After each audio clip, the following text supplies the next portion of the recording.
নমস্কার, আশা করি সবাই খুব ভালো আছেন।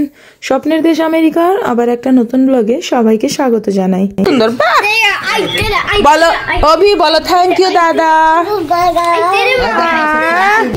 কি হয়েছে ওখানে, কি হয়েছে বলো? এইখানে আউ কোথা? বাবু বাবু বুবু হয়েছে।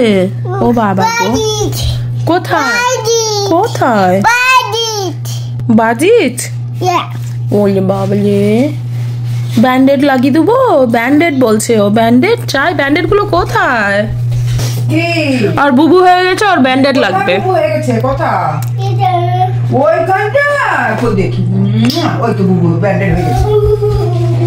এখন বাজে সকাল 11টা, আর এই দরজা আর দেয়ালগুলোকে একটু পেন্ট করার ব্যবস্থা করছি। যখন এই বাড়িটা কিনেছিলাম তখন আমি নিজেই রং করেছিলাম পুরো বাড়িটাই।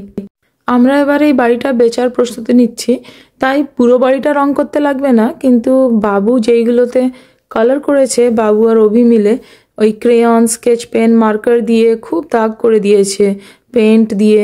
তো ওইগুলোকে আমরা একটু শুধু ঢেকে দিচ্ছি হোয়াইট পেন্টে আগে, আর তার ওপরে আবার ফিনিশিং পেন্ট দিয়ে পেন্ট করে দেব। এখন যেটা আমি ইউজ করছি দাগগুলোকে ঢাকার জন্য, সেইটা একটা পেন্ট আর প্রাইমার মিক্স। আর জল স্প্রে করে করে করলে পেন্টটা খুব তাড়াতাড়ি স্প্রেড হয়ে যায়, পেন্ট করতে খুব সুবিধে হয়, আর শুকিয়েও যাবে খুব তাড়াতাড়ি। তো আবার দ্বিতীয় কোট বা তৃতীয় কোট করতে হবে এর ওপরে। আমেরিকায় এসে এরকম অনেক কাজ, মানে ঘরের কাজ আমি নিজেই করি, আমি আমার হাজব্যান্ডকে বলি না। ওকে বললে ও পেন্ট তো করে দেবে, কিন্তু যখন মেঝেতে পেন্টের ছিটেগুলো পড়ে যায় সেইগুলো সঙ্গে সঙ্গে পরিষ্কার করবে না, আর তারপরে আমাকেই আবার করতে হবে। তাই সংসারের কাজ সেরে যখন একটু সময় থাকে আমার কাছে, আমি এসব টুকিটাকি কাজগুলো করি। এতে কি হয়, কাজটা শেখাও হলো আর কাজটাও হয়েও গেল। আমি সবসময় ছেলেদেরকেই দেখেছি এইসব কাজ করতে, বাড়িতে পেন্ট করা বা কোথাও পেরেক গাঁথা বা ড্রিল করা বা কোথাও ইলেকট্রিক কানেকশন সেট আপ করা। তো আমি তো এইসব কাজ একেবারেই জানতাম না, জিরো, শুধুমাত্র রান্না করতে জানতাম। কিন্তু আমেরিকা আসার পরে আমি নিজে এই সব কাজ আমার নিজের চেষ্টায় আমি শিখেছি। তার সব থেকে বড় কারণ হচ্ছে, যখন আমার বর এই একই কাজ করে, ও এত নোংরা করে, মানে চারিদিকটা এত নোংরা হয়ে যায়, সেটা পরিষ্কার করতে হয় আমাকে। তো আমি ভাবি যে আমাকে যদি পরিষ্কার করতে হয়, তা আমিই কাজটা করে নেব, কারণ আমি যখন কাজটা করি তখন কিন্তু অতটা নোংরা হয় না, আর সঙ্গে সঙ্গে মুছে দিই, পরে আর কোনো কাজ করতে লাগে না। আরেকটা কারণ হলো, নিলয় তো এখন একটু বড় হয়েছে, তো যখন এইসব কাজ হয় ঘরে, কোনো ড্রিলের কাজ বা কোনো পেন্টের কাজ, তো নিলয়েরও ইচ্ছা হয় যে ও একটু হেল্প করবে। কিন্তু আমার হাজব্যান্ড যখন এইসব কাজ করে, ও নিলয়কে একটু দূরে দূরে রাখে, নাহলে ওকে চোট লেগে যাওয়ার ভয়, তাই জন্য। আর আমি যখন এইসব কাজ করি, আমি সবসময় নিলয়কে সঙ্গে নিয়েই করি। ওকে আমি বুঝিয়ে দিই যে সেফলি ও কোন কাজটা করতে পারবে আর কোন কাজটা করতে পারবে না। ও ভালোই বুঝতার ছেলে, ও বুঝে যায়, আর যেভাবে আমি বলি ওইভাবেই করে, কোনো জেদ করে না যে আমি এই কাজটাই করবো বলে, ওর কোনো জেদ নেই। যখন আমি ঘরদর রং করতে জানতাম না, আমার মনে হতো ঘর রং করা বিশাল একটা বড় কাজ। পেন্ট কিভাবে কিনতে হয় বা পেন্ট করার জন্য আমার কি কি লাগবে, মানে রোলার ব্রাশ, টেপ, গ্লাভস, এগুলো সব লাগবে। আর নিচু জায়গাগুলো তো পেন্ট হয়ে যায়, তো উঁচু জায়গাগুলো কিভাবে পেন্ট করব, এসব কিছুই আমার জানা ছিল না। কিন্তু যখন এই বাড়িটা কেনা হলো, আমি একটু একটু করে পেন্ট করতে করতে পেন্টিংয়ের ব্যাপারটা পুরোটাই শিখে গেলাম।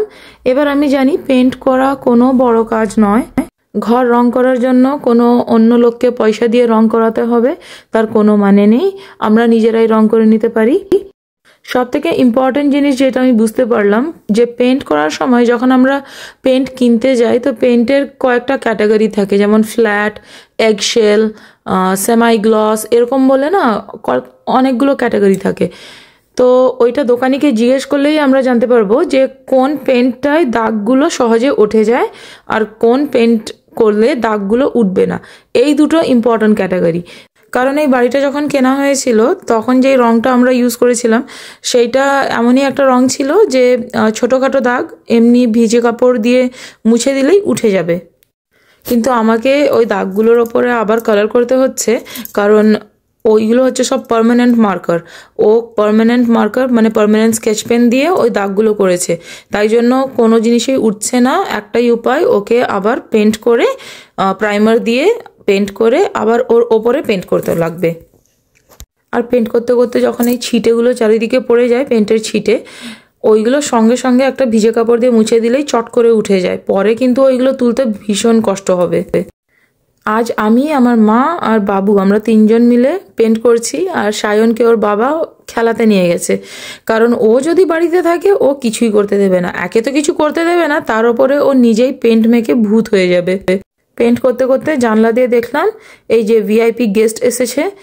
এই ভিআইপি গেস্ট আমাদের বাগানের ফল ফুলগুলো এত ভালোবাসে, ও এসে সব খেয়ে নেয়। ওর সব থেকে প্রিয় আমি দেখেছি কেল শাক। আমি কেল শাক লাগিয়েছিলাম, কেল শাকও হতেই দেয় না, মানে একটুখানি হলেই এসে খেয়ে নেবে। এর বাংলা নাম কি আমি জানি না, এখানে এটাকে গ্রাউন্ড হগ বলে। এদের প্রিয় খাবার হচ্ছে মাটির নিচের খাবারগুলো, যেমন গাজর, বিট, আর মাটির ওপরে ছোট ছোট গাছগুলো, যেমন শাকের গাছ তো ছোট হয়, লেটুস গাছ, তো ওইসব এদের প্রিয় খাবার। চলুন আজকের ভিডিওটা এইখানেই শেষ করছি। এখনো বাড়ির সমস্ত জিনিস প্যাক করতে হবে, এইখান থেকে জিনিস মিশিগান নিয়ে যেতে হবে, যে বাড়িতে আমরা গিয়ে থাকবো।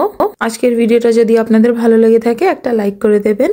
আরও এরকম কন্টেন্ট দেখার জন্য আমার চ্যানেলকে সাবস্ক্রাইব করবেন আর পাশে দেওয়া বেল আইকনটি ক্লিক করে দেবেন। ঈশ্বরের কাছে প্রার্থনা করি আপনারা সবাই ভালো থাকবেন, সুস্থ থাকবেন, সাবধানে থাকবেন। দেখা হবে আবার পরের ভিডিওতে।